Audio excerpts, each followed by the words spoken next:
la notte è giovane, l'umore è dolce, c'è musica nell'aria. Is Vic there? Hello. Is Vic there?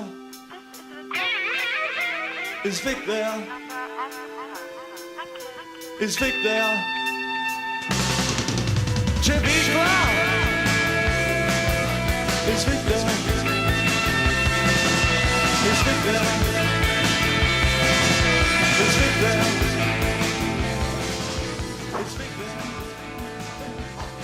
Hello, ladies and gentlemen. It's me. Just got back of aeroplane. Viktor Dmitryevich Huliganov. Once more time, and this time I'm making rant. I didn't make a rant for many months, so that recently I got a criticism from the people on the channel, the viewers and contributors of commentaries, saying we miss the rant. So this time, as you can tell, it is impossible for me, to obtain silence when I'm talking. So you probably hear a lot of background music, background things from television spoiling the sound of ranting by me. So please to overlook this and try to concentrate on sound of my ranting voice. Subject of today's rant is what is best. Hello. What is best? Book to watch or film to read? Sorry, other way around. What is best? To watch the film or to read the book first? What you should do first?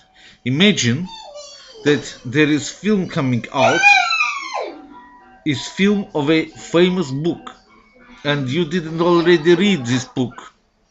It's a book what you didn't read already, an unread by you book. Thank you very much for coffee. What should you do? Go to film, or should you get book first, quickly read, and only then go watching film? Well, is the pluses and the minuses of both ways of doing. First of all, if you're reading the book, before you've read the film, watched the film, then it may cause you not to see the film until it's already out of cinemas. If you take it a long time, imagine that you want to read really big book, like complete works of Shakespeare. And then, by the time you read it all, already film is gone from cinema. No more. You have to wait for DVD. Well, there's lots of good reasons to wait for DVD. There's even more good reasons to not to bother with either. Mainly financial reasons, simply to go onto the piratebay.org and see if it's on there. That's a good reason if you got no money. But if everybody does it, of course, then there's no point in making the films. The advantage of going to cinema is obviously a very big screen, like is in HD on YouTube, only really bigger, like a big room with a whole screen. Sometimes it's even the IMAX, maximum eye size, where you got to do this in order to, you got to look up and down like that and all around just to see what is. And then they give you these glasses where one is green and the other is red, and they make it look like it's kind of all three-dimensionals. So it's not really three-dimensional. In fact, it's only a trick, because screen is still two-dimensional, but they got different things going on at once, and they're filtering through two eyes to give stereophonic scopic effect.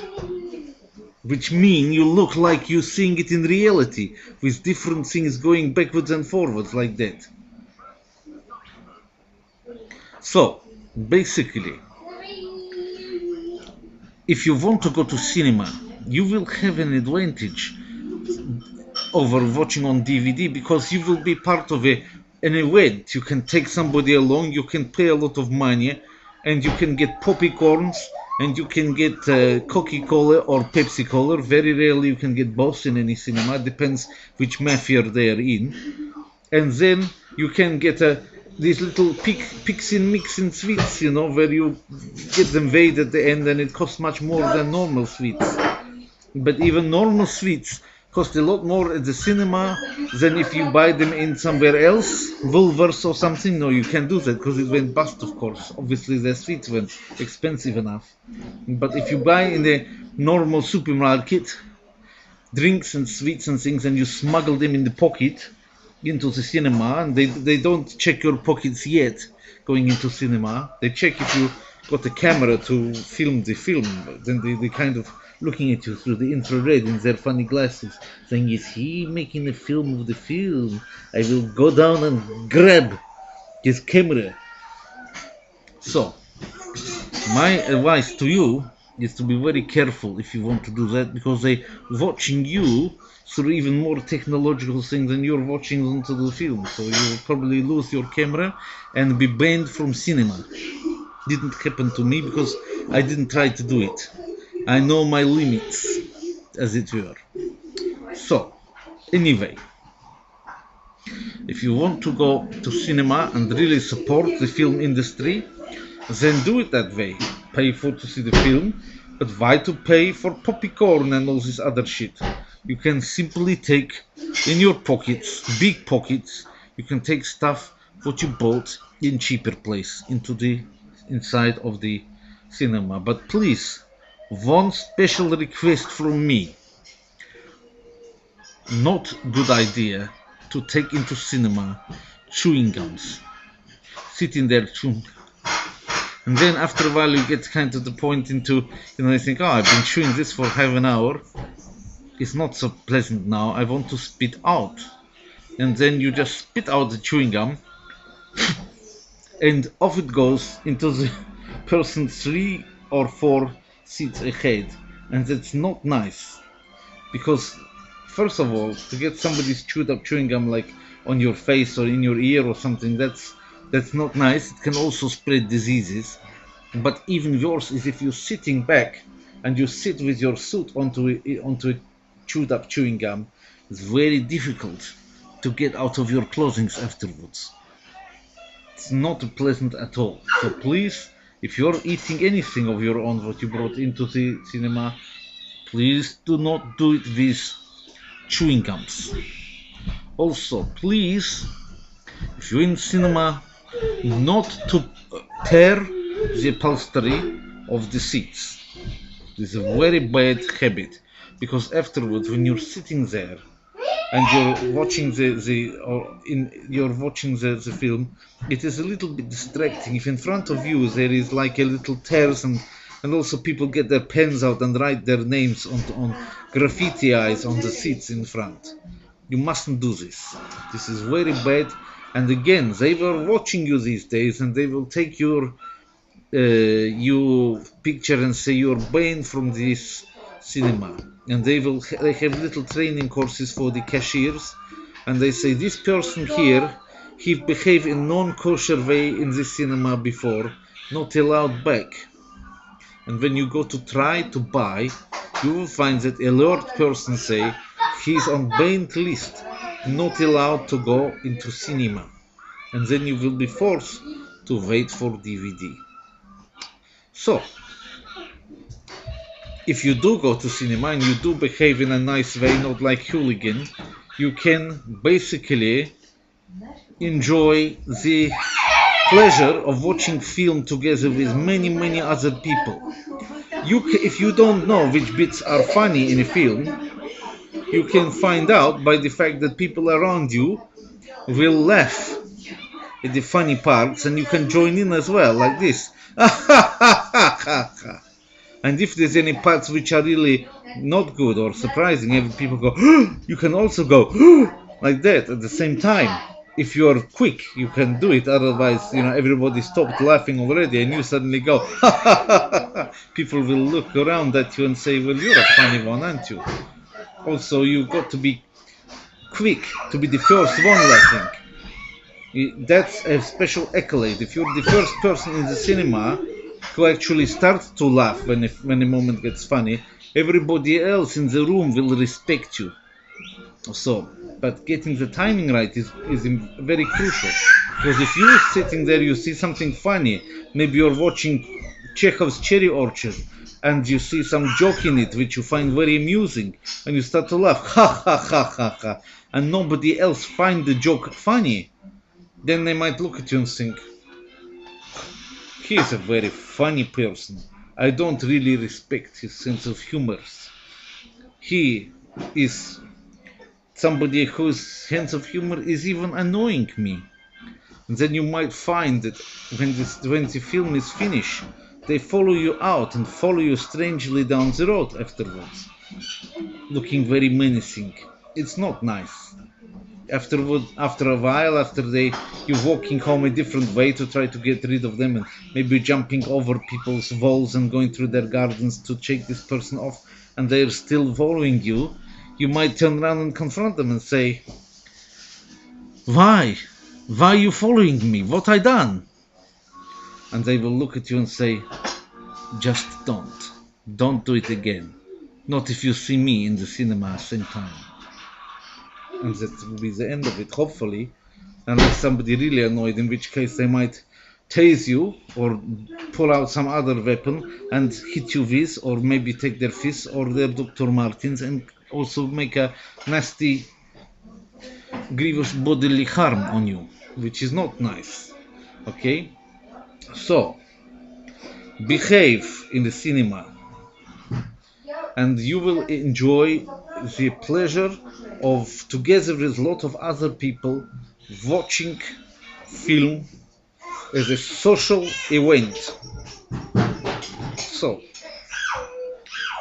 what is not so good about this is in the cinema, okay? Let us imagine you want to go to toilet.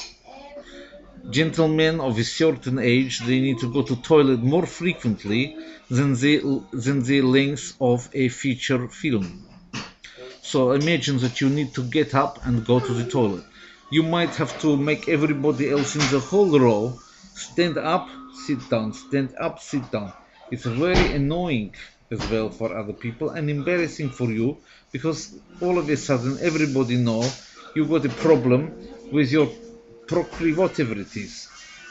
So you don't want to do this. Yeah? So if you are old man, probably best thing is wait for DVD. And the next thing is, on DVD, if you got a DVD, you can watch as many times as you like. But if you buy a cinema ticket, you usually get asked to leave at the end of the film. You want to wait for it to go around again, like when we were boys and girls, we used to wait in the cinema and we didn't used to go out so we could see again. And it used to go around cyclically, and in fact you could get in once and really sit there for a long time. But these days, when it comes to the end of the film, you're supposed to be there at the beginning. None of this is where we came in nonsense like in the days of yore. You're supposed to be there at the beginning.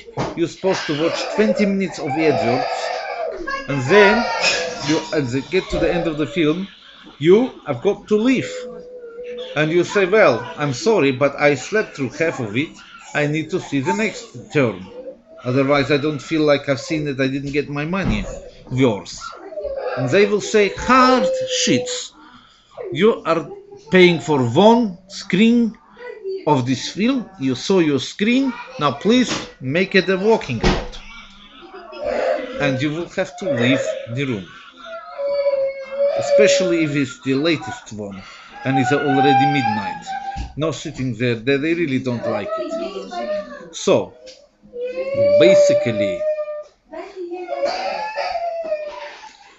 I knew this rant would end in tears. Anyway, basically, if you get the DVD, you can see it many times as you like.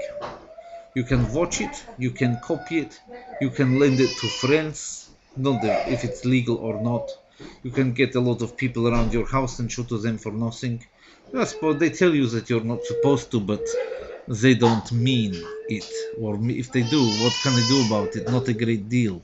Unless one of your friends, what you invite around, goes and rings up and tells them, oh, has somebody invite me around his house and to watch a DVD, what is piracy, really, and then you can get them into trouble, but you will not be invited back, trust me, on that one. It always works that you lose a certain degree of your social charisma if you do something like that. So in the main, people are not usually getting into trouble. You can still have a nice social event when you're watching DVD together with the friends. You can say to your friends, hey, I bought new DVD, come watch with me. And in the main, this is probably safe from reprisals from the filmological mafias that there are.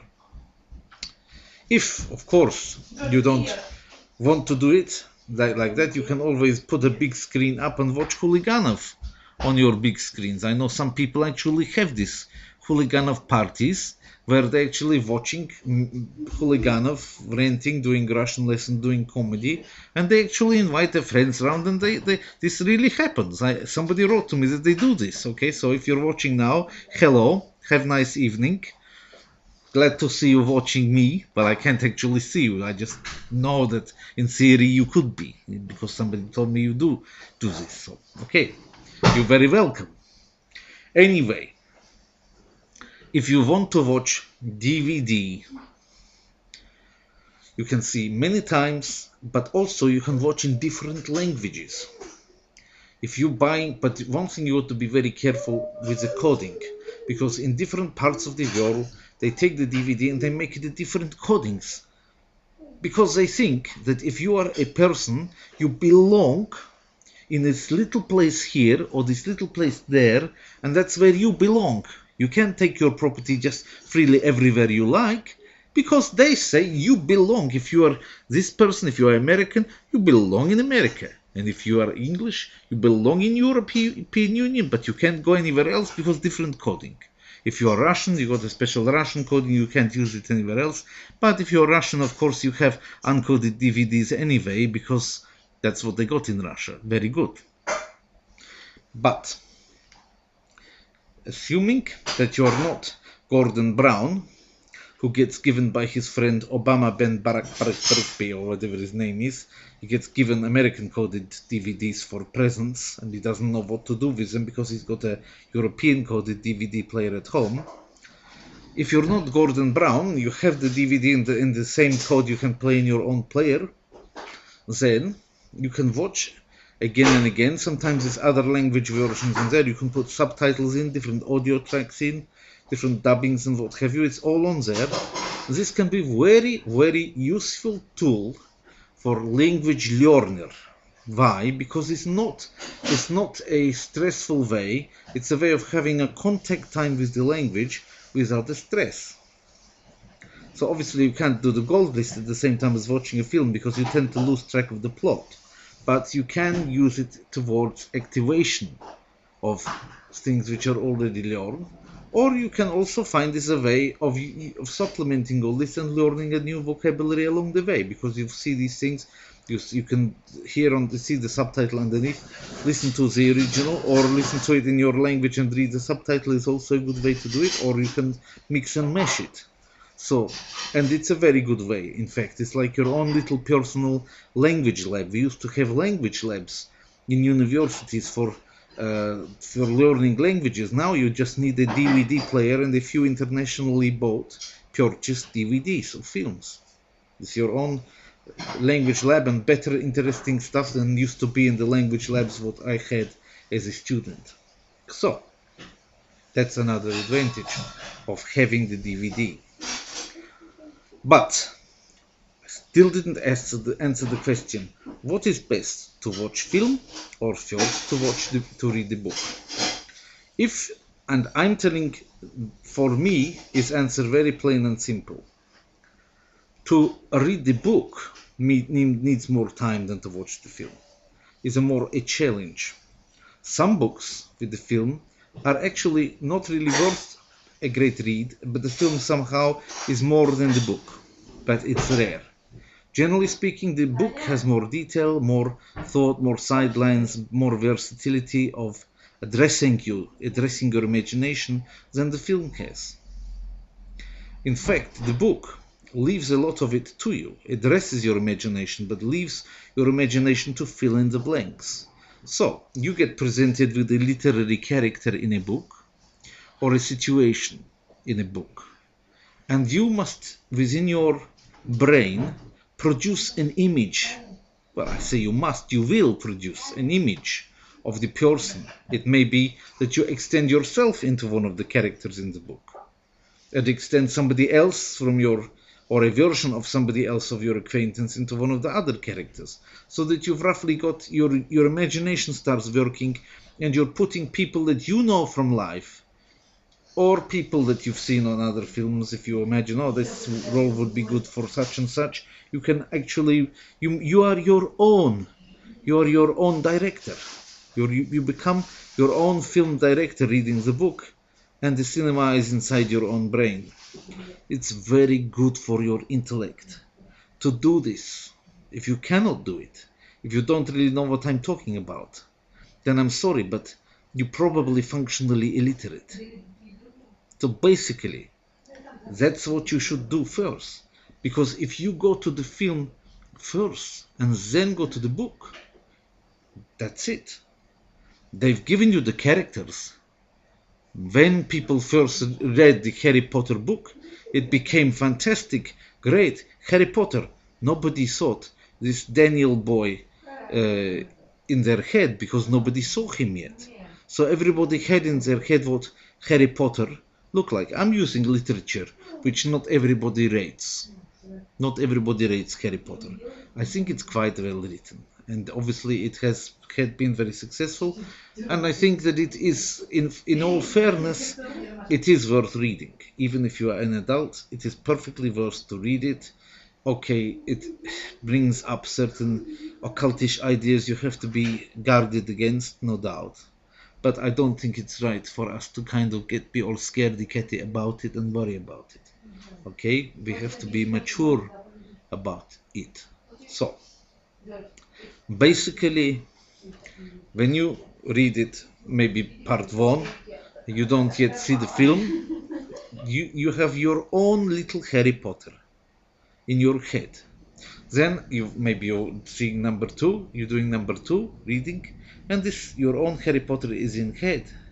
But then after that, you're watching film of number 1 and 2 before out comes number 3. Maybe you do it in this order, and then, whoa, I no longer have my own Harry Potter, because I'm seeing Daniel whatever his face is.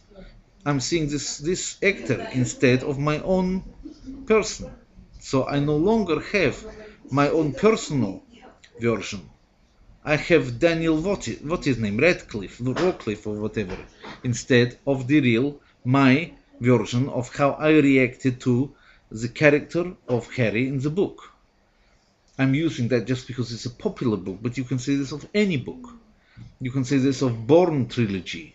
You can say this of the Thomas Harris books of Silence of the Lambs and that lot. So you can have your own version.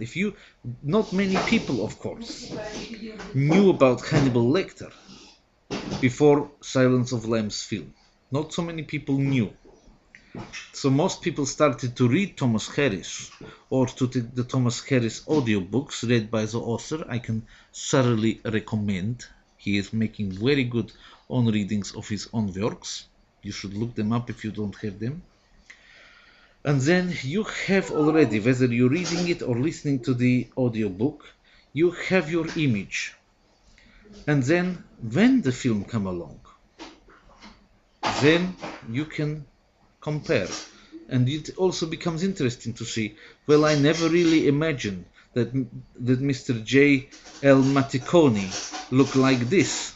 I really took him to look very differently. He looks much more butch and macho than I had him in mind. But then, of course, yes, he is a car mechanic, so therefore it makes sense Yeah, in fact, I think that the screenplay for number one latest detective agency series is really very good quality.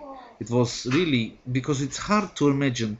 It's hard to imagine Africa if you never went to Africa. So in this case, I really did think that it enriched my understanding. But of course, you get characters are really different to the way you imagine them.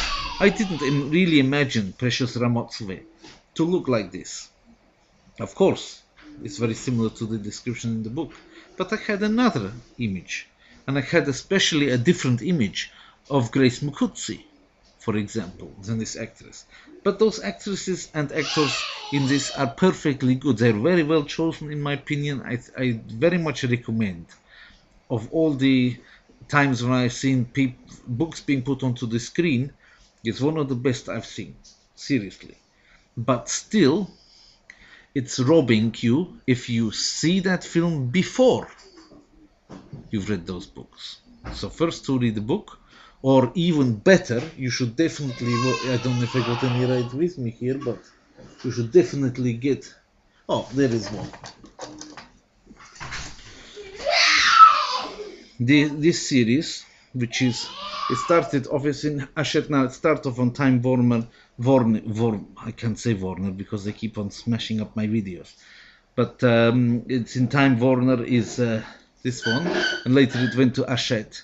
But the important thing is by Ajoa Ando. The reading is by Ajoa Ando, and she's reading this very, very well indeed. So you have to, she's really putting the Botswana accent onto it. The most recent one is this one here, Tea Time for the Traditionally Built. But I suggested you would follow them in order. The first one is number one Ladies Detective Agency. Second one, I'm not sure is, if it's not the one I just showed, no, that was Blue Shoes and Happiness. Tears of the Giraffe, not sure. I can't remember the order. There's about 9 of them now, so I can't remember the order they come in. But you can find it. You can find it on Amazon. You should definitely, it's the best that there is as far as modern contemporary writing is concerned. It's beautiful, beautiful, beautiful stories. So I thoroughly recommend to read this or listen to this version of it that I just show you. And there are more than one version, but take the one read by Ajoa Ando. So, and then, only then, only then, also enjoy the film. So, that's my rant for today. I hope you enjoyed the rant, and see you next time.